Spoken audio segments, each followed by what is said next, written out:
Hey guys, welcome back. So today I'm gonna review the movie The Beguiled, Beguiled. I'm not sure if I pronounce it right.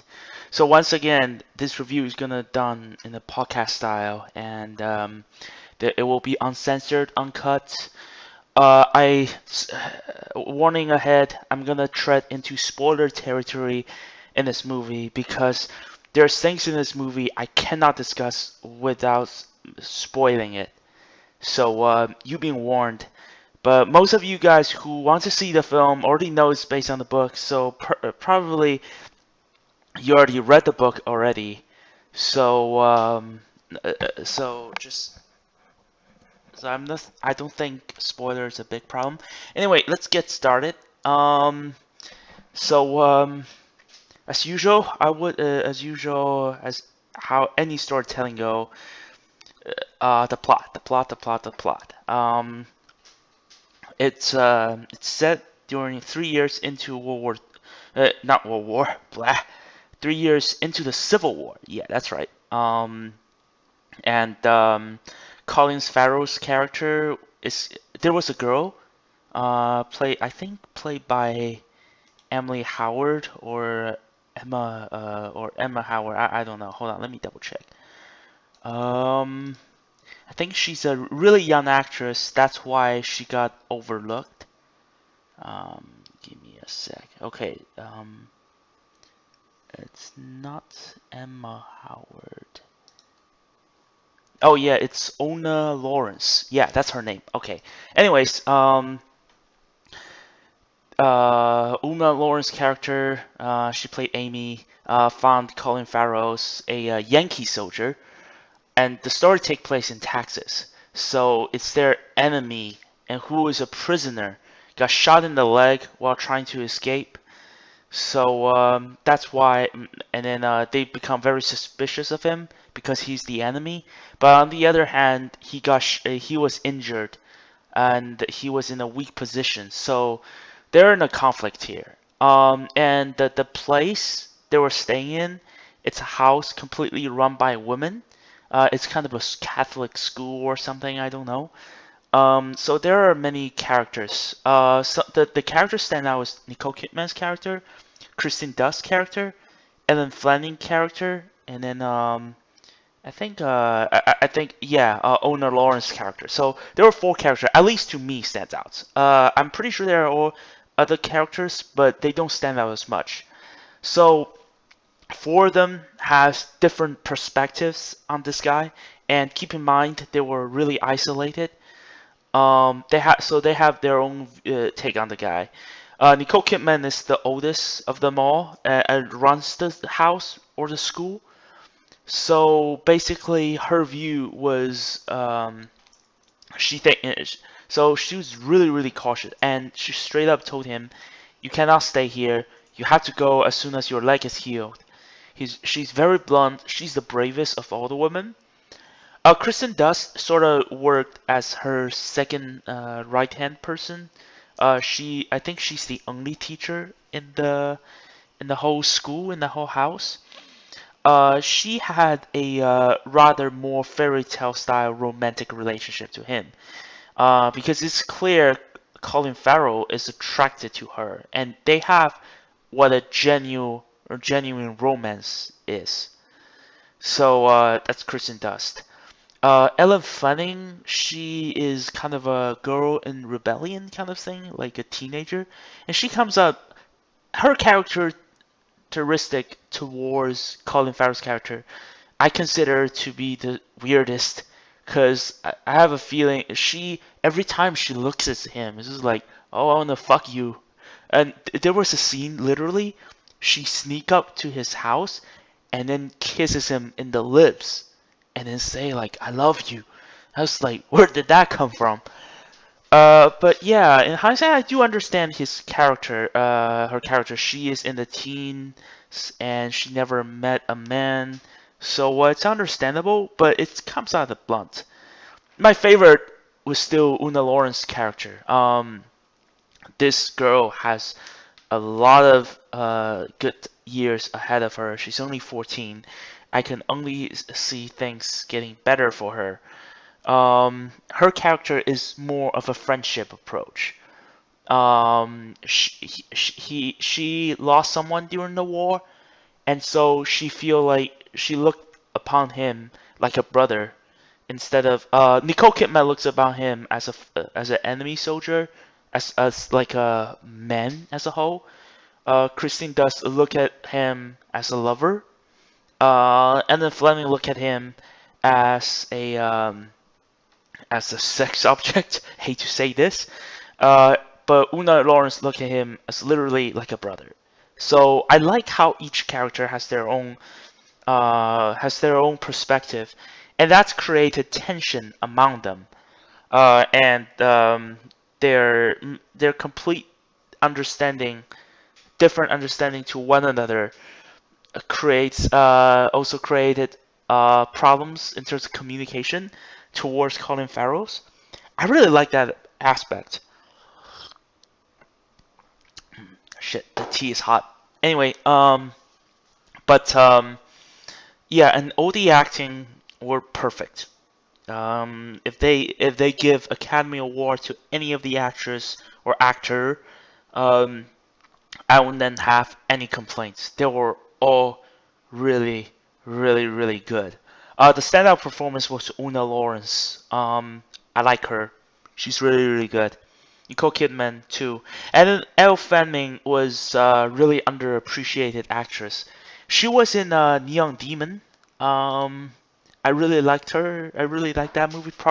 Probably I'll talk about this movie someday. Um, let's see what else she was in. Oh, there it is. Oh, she was in I Am Sam. What? Huh. That was a long time ago. She was in Super 8. Oh yeah, she was in Live by Night. Huh. That's probably gonna get to my worst movie, top 10 worst movie of the year, unfortunately. She was really good in that movie, but it's the screenplay that just let me down.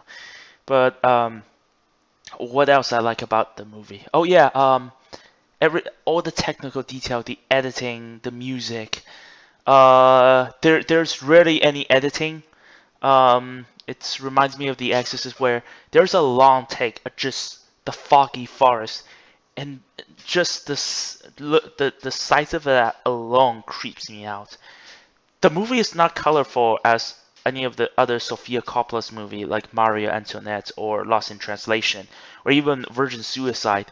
Um, it got like a grayish color. It's actually pretty depressing, but I think that's the whole point of it.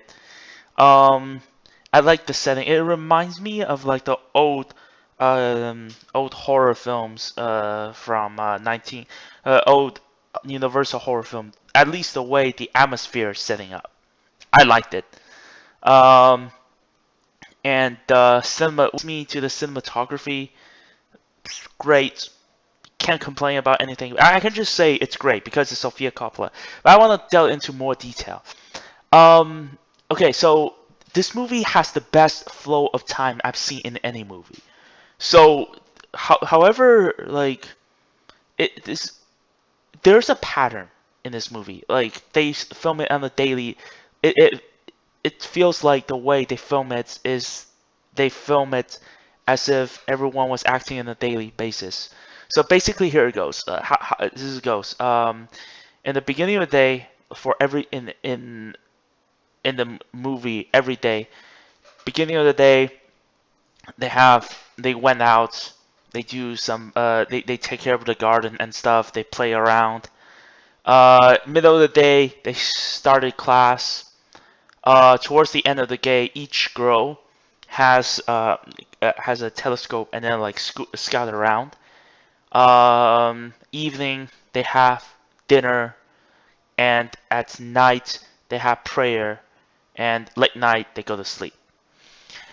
Throughout the film, this pattern was consistent. I like that. It gives you like it creeps him out in a different way because I know how it built up the tension because I know every day they does that. But there's little details like every day, like every activity they filmed, the frame, the position of the framing, the lighting, everything is the same, but it's the characters that interaction that are different. One example I can give you is at the beginning 2 days, everyone was wearing those white colored shirt, like really pure white. And then like as their relationship with Colin Farrell's character grows stronger, there was a time where Colin Farrell's character grows has more better because he began to talk to all of them and they seem to have a liking to them. And then their color, the way they're dressed reflect each of their personalities. I remember Elle Fanning was wearing pink. Kristen Dunst was wearing green. I think that for me, green means life, and she's really looking forward to life because there's one scene she told Colin Farrell that the thing I want to do most is get out of here. I want to see the outside. So she's wearing green. I like that. Um, and throughout, and if you watch this film very pay close attention, you'll notice even though it follows a really strict flow of time, the pacing is getting a little bit stronger. Like from the beginning of the film, you feel like the day is longer, but as the story progresses, the day feels significantly shorter. That's because the pacing is catching up. That's because things are more. It's like how every day you feel. Like if we don't have anything to do, we'll feel like the day is going on forever.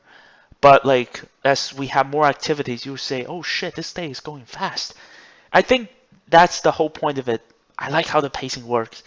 It's absolutely brilliant. Um, the sound. Okay, I was about to say the music, but turns out first half of the movie there isn't any music. But that is great. Like I liked it. So that we can, so you don't have like manipulative moments like somebody playing sad music and you're supposed to feel sad. I hate movies that does that. Even though I like music in the movie. One thing about the sound I have to say was in the beginning of the film, I keep on hearing sound like okay, that may not be the exact sound. It's for a moment I thought it was something wrong with the theater door. I was genuinely thought it was like boom, boom, boom. I thought something wrong with the theater door because the boom, boom, boom sound was very, very weak and very, very faint. You know, like something. Sometimes when you're in the theater, you can hear other movies. That what happens. And then at first I was getting annoyed. I thought like I was hearing sound from outside the theater. But as the movie progressed, I realized what that sound is. That's the sound of the bombard, like the cannon. And I was like, oh my god, that's so genius. You feel the frustration, the fear as these women feel. Because one of the reason why most of the women are holed up in that house is because the fucking war going on outside, and most of the children lost their families in the war, and then just hearing those cannon, those gunshots, those fire going on in the background is very chilling and it's very scary to them, and we as an audience can relate to them. I liked it. Like filming perspective and the acting, it's definitely a 10 out of 10. Um, so now I'm getting into the negative. There is only one big negative. It's the same with Baby Driver. And oh Jesus Christ, I don't know what to feel about it. So this is definitely treading into spoiler because I'm gonna tell you what the rest of the movie is about because it's absolute fucking insanity. So Colin Farrell's character, so this one night, Kristen Dunst uh, one night Kristen Dunst was sleeping in bed, and then he hears some noises in Elle Flanning's room, or like in the culprit's room. Yeah, in the culprit's room. She went out and she found out that he is having sex with Elle Fanning. And first of all, it comes out of nowhere because throughout the film, Colin Farrell doesn't show any affection to Elle Fanning. He is showing affection to Kristen Dunst. and then Elle Fanning was the one coming on to him. I don't know. Maybe like Elle Fanning seduced him. We don't know what's happening, but the fact that happens was kind of a weird stuff. My logical explanation was Elle Fanning seduced him, and then he was kind of on the quote-unquote defenseless side. But at this stage, his leg recovered, and he is a fucking soldier. So if he can say no to her, like, I don't know, like, it just comes very strange. And then what happened is she got terrified, and then Colin Farrell tried to explain to her, and then she fucking pushed him out of the staircase. I was like, what the fuck? And then all of a sudden, his leg broke, and then they had to amputate his leg. It was like, holy shit, what happened to the plot? That comes so drastic. And so they had to amputate his leg to save his life. And then Colin Farrell's character was like, you vengeful fucking bitches, what did you do to me? And then for the rest of the film, he was waving like a gun. First of all, how the fuck did he find the gun? I don't know. It shows in the film like the girls have a gun to protect themselves. Like, how the fuck does he have found the gun in the first place? I don't know. It's just, oh my god. Oh god. So basically, he's waving a gun, just waving at every single one of them, threatening to kill all of them. It's like, first of all, they amputated your leg to save your ass. Okay, and let's back up aside. Even if you hate them for amputating your leg, which I understand your frustration. I understand his frustration, but waving a gun at the house that you're staying in, and then in enemy territory, dude, have you thought about it twice? Because and in the middle of it, he did say something like, "Look, can we make it up?" And then after that, he waved his gun again. Oh, it's like, oh god, like and then every single character changes. The little girl who I liked start poisoning him. Like, she offered idea to poison him, to kill him. I don't know. This is just, and then like the girl, Kristen Dust, the one who pushes downstairs, she literally locked him in the room and then have sex with him. And then like, okay, like I'm right now, I was trying to think about the logic behind it. I was like, okay, maybe she's trying to keep him busy. Maybe she's maybe like the girl. I know why the girl hated him now, because he killed his pet turtle out of anger. But I understand the reasoning behind everything. It's just happened so quick, like so out of nowhere. It's just like, what the fuck? I hope, like, I really hope the execution could be a little bit better. But the fact is, they kind of rushed it. Like, things happened like so fucking quick.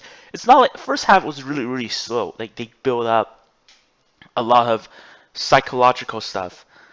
But second half, it's happening so fucking quick. It feels like it's an entirely different movie.